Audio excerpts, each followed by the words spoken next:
Hey guys, so for this video, I'm going to be walking you through all the best settings to use in Fortnite Chapter 3 Season 4. Now, as I'm sure all of you are very well aware of, this new seasonal update has absolutely destroyed the game's performance. Not only are tons of people getting horrible FPS and giant micro stutters, but there's also a bunch of players that can literally not play the game. Every time they boot it up, it just instantly crashes. That is why today, I will be showing off the best in-game settings, stuff like colorblind modes and brightness options, as well as letting you guys know about some secret FPS boost tricks, all of which should help your game run better. So if you guys enjoy, make sure to drop a like and subscribe down below. Like I've been saying, boys, we are insanely close to 1.5 million subscribers, so let's get there. But otherwise, I'm going to shut up and let's get into these damn settings.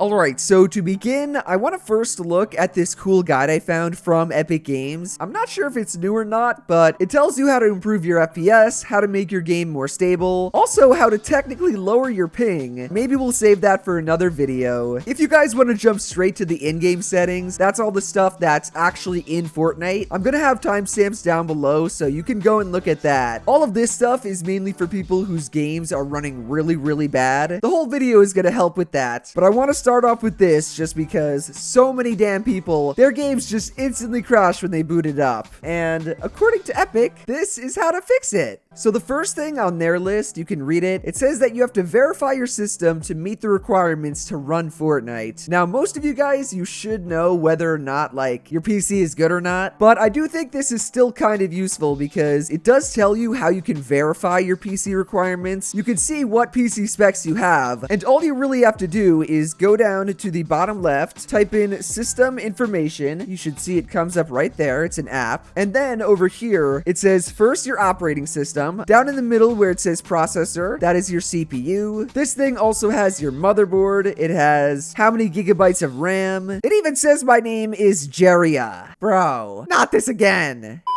So like, if you guys don't really know how either bad or good your PCs are, go and check if they meet the minimum or recommended system requirements. If they don't, save up money for either a new PC or a console. But unfortunately, if your system requirements do not even meet the minimum or recommended here, you're just not going to be able to get crazy FPS. It's impossible. Regardless, going back to the guide from Epic, the second thing it says to do is my favorite fix for basically when my game feels like crap, and that is verifying your game files. They actually walk you guys through it, which I think is really cool, like it shows the photos, but I'll show it anyways since I'm more helpful. So what I'm gonna do is I'm gonna boot up the Epic Games launcher. We're gonna wait for that to load. Once it finally does, we're gonna go to our library. I'm gonna X this out. How would you describe this game's community? Silly. They can do all of this, but they won't fix the game. Anyways, where it says Fortnite, click on the three little dots. That's going to bring you over to this page, which I think is new. They actually changed it because now you have to go to manage, and at the top, it's going to say verify files. Just click verify. So I'm going to do that because I try to verify my game at least once or twice a week. It should really not take that long. We're already at 92%, and it's been like not even a minute. Time to pop a mini. There we go, 100%. And yeah, it's that simple. Verifying your game is literally one of the easiest, and at least in my experience, it's been the most useful trick that I possibly have for when my game feels like crap. So go do that. But what we're gonna do is we're gonna move on to the third. I think there's only like 5 or 6 in total. We're halfway through them. The third tip is to run your Epic Games launcher as an administrator. This is really simple because all you're gonna do is go to the Epic Games launcher, right click on it, and then you're gonna hit run as administrator. Literally, it's nothing different other than just it's running it as an administrator. So when you boot up Fortnite by just launching it from the launcher, you'll have full access to it. None of the other annoying stuff if you're not an administrator on your own PC. And that's actually kind of more common than you guys would think. Tip number 4 though, it is to update your video card drivers. I always advise you guys to do this, and it literally says from Fortnite, we highly recommend you install the latest driver for your video card. That should get you the best performance and fix all the bugs. And then they actually link 3 different websites for either your Nvidia GPU, if you have an AMD or Intel. Epic graphic is just so nice. Really quickly though, since I do have Nvidia, I will show you guys what I would do. Basically, what it says at the top for automatic driver updates is it wants you to download GeForce Experience. If you guys don't have that, I don't know what to tell you, but go download it if you do not. This is what it looks like. It's a little application that I pretty much show in all my FPS Boost trick videos. What you're gonna do is once you load it up, click drivers. You can even see it says I have the latest GeForce Game Ready driver already, but I would click check for updates, and yeah, again, it says the same thing. This was actually released a month ago, so there should be a newer one very soon. Go check right now using GeForce Experience. But I mean, if you want to get really advanced, I'll link my video down below where I showed how to use DDU. DDU is by far the best way to uninstall a driver because it's the cleanest. It'll get you the best FPS, so if you guys really want the best and lowest amount of delay, go watch that video because that has DDU in it, and DDU is amazing. Third or second to last step of this guide, it is to disable your background applications. If you just hit startup apps down in the bottom left, let me close this, you will be able to see everything that runs in the background by default. This is what happens when your PC boots up, so anything that you see that has high impact or pretty much anything that's not Epic Games. I know I have NZXT Cam, but I usually close it right away. I would just turn it all off. All of that stuff is going to be reducing your FPS. But repair Visual C++, I'm going to skip this. Most of the time it will tell you to do this, so you'll know if you have that specific issue. For just compatibility mode, this is actually very, very useful. What this essentially does is you're going to be disabling full screen optimizations. To do that, hit your file explorer down on the bottom. From there, go to this PC. I have two different drives, but whatever drive Fortnite is on, you can check because it will say program files and then Epic Games. Go to that drive. Make sure you are hitting all of these because we're going deep. So that was Fortnite game, now binaries, Windows 64. For this folder, scroll all the way down to where it says Fortnite client Windows 64-shipping. Make sure it's the normal shipping, not the battle eye or the easy anti-cheat. Go to just the shipping one. Right click, go down to properties, and where it says at the top compatibility, you're going to click that, and then you're going to do two different things. The first is where it says compatibility mode. Make sure you hit run this program in compatibility mode for Windows 8. Then after that, go down under settings and hit disable full screen optimizations. Those are the two things that Fortnite recommends, so just hit apply, and that's all you need to do. Now we can finally reach the final step of the guide, then we'll go into the actual in-game settings. What Fortnite recommends here is it actually says if you're using DirectX 12, which I love, you can switch to DirectX 11. Now, if you've been crashing a lot, I know people have been on performance mode, so this will kind of work because you're going to be going from performance mode to either DX12 or DX11. What it says to do is go down and open your Epic Games launcher. Once it boots up on the top right, click on your little initial next to your name. After that, go to settings, scroll literally all the way down to where it says Fortnite and click on the drop down. That's going to give you two different options, either auto update Fortnite, which I have checked by default, as well as additional command line arguments. You're actually going to click that. You're then going to enter this, which is part of the guide, and I'll put it down in the description. All it says is D3, D11. It's basically a command that the Epic Games launcher is going to put in the game to where if you're on performance mode or DX12, it's going to force the game to run on DX11. So that's in there. We're now going to go to the library and boot up Fortnite. But if I go to my settings, I should be, yep, we can see all the different settings, none of which you get on performance mode. And yeah, that is essentially how to force your game onto DX11 from the launcher. That is mainly for those of you guys who are on performance mode and it's just not letting you boot up your game. I'm going to switch back to performance mode just because that's the best rendering option. And I think that's going to officially wrap up this entire guide from Epic. If you do all of that stuff and your game still is crashing, I'm sorry, but that just might be a dud. And now we can finally go back in game, back to literally where I just was. We can look at the best in-game Fortnite settings. Also, guys, it is worth mentioning that any changes I say to do for this specific part, you can and should undo once they actually like work or not. So for example, once you get on DX11 and your game is fixed, you can go and just uncheck the additional command line arguments. Same thing works with actually going to your file explorer, going through all the different stuff to actually unchecking the disable full screen optimizations. If anything's weird, like if your game just takes longer to tab out, undo whatever I did. I feel like I shouldn't have to mention that, but some people don't know. So yeah, I'm trying to help.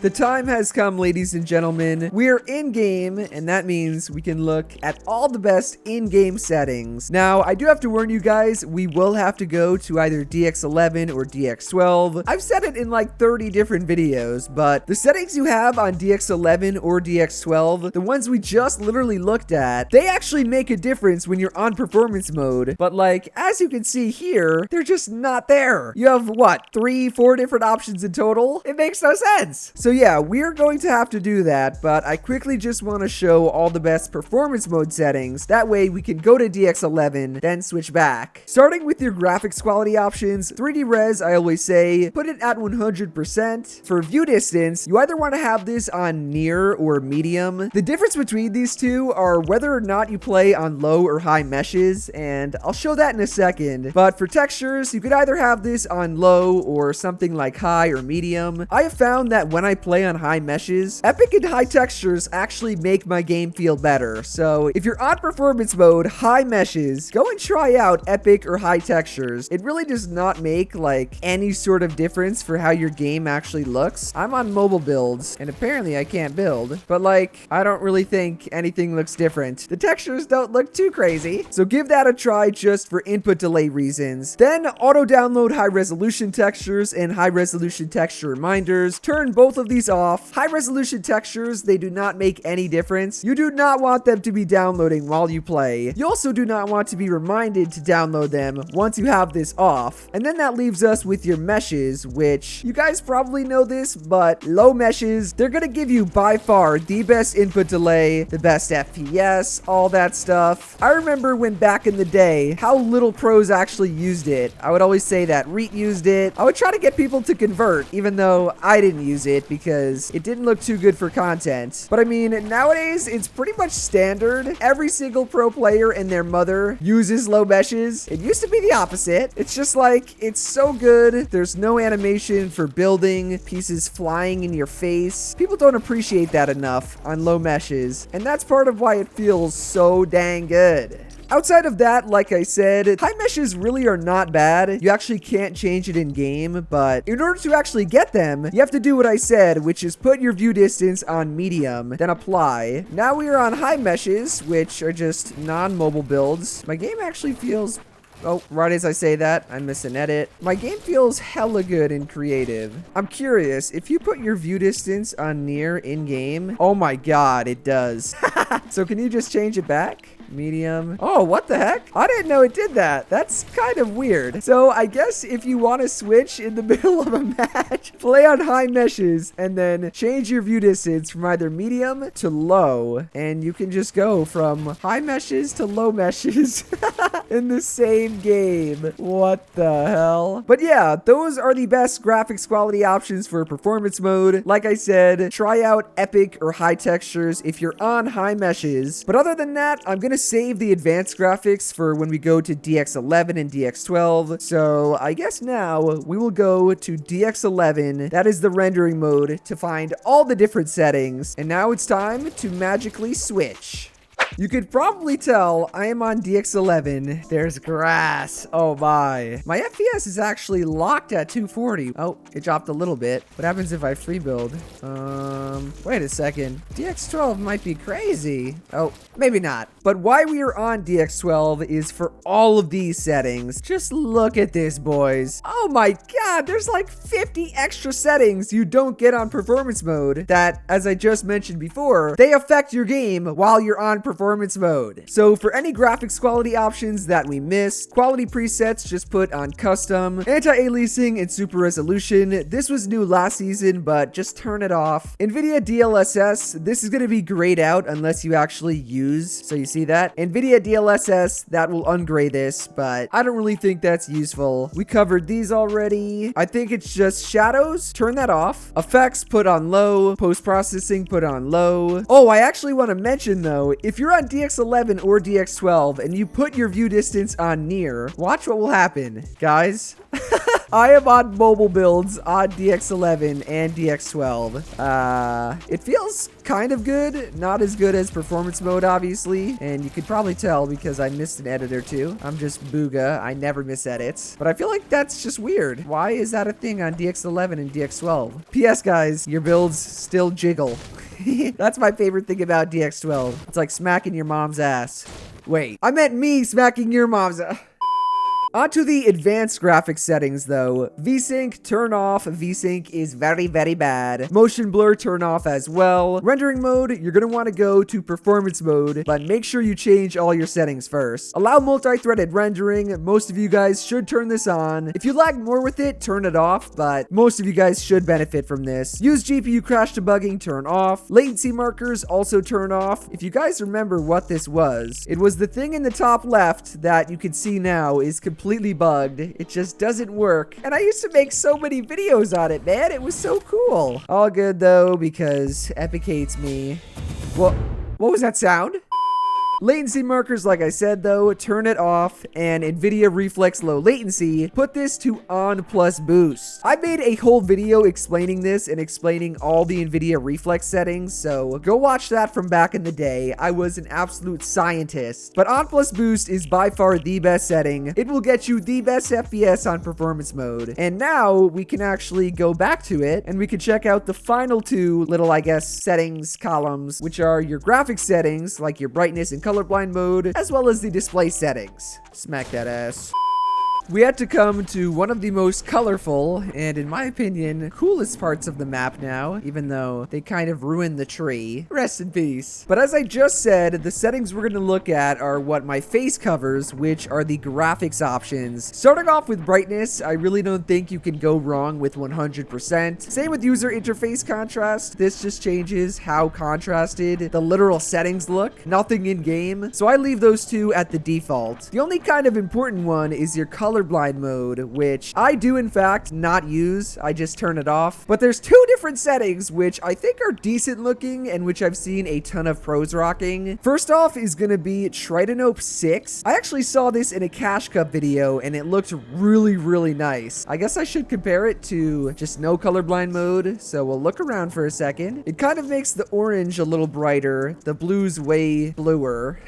Let's go back to no colorblind mode. It really doesn't make the biggest difference from over here, but it's more subtle, and that's why I really like it. Again, that is tritanope 6. But then the other one, which is way more drastic and which I've seen clicks use a ton of, it is actually deuteranope strength number 2. So apply. I'm not sure if you guys could tell, but it is darker. I'm pretty sure this side of the map is just way brighter and more contrasted than the rest, so the difference doesn't look too big. But look at the map. The map right away, you can tell. Let me show you guys no colorblind mode.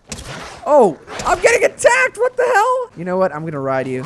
Let me get on. Nice. Dun, dun, dun, dun, dun, dun. Let me pull up the map though. Look at that. Way brighter. Nothing too crazy, but you guys know me. I am always gonna be plain Jane. No colorblind mode. I'm sorry. To finish off the video, display settings, window mode, obviously have on full screen. Resolution, I have on 1920. And then all we really have left is your frame rate limit at the top. The rule though is whatever refresh rate your monitor has, just go one above it. So like if you're on, say, 144 Hertz, go to 160 FPS. I could go to 360. That's part of the rule. But at 240, you usually want to cap at 240. So those are all the settings. And that's what I use. Hopefully that helped you guys out, and if it did, subscribe so we can hit 1.5 million.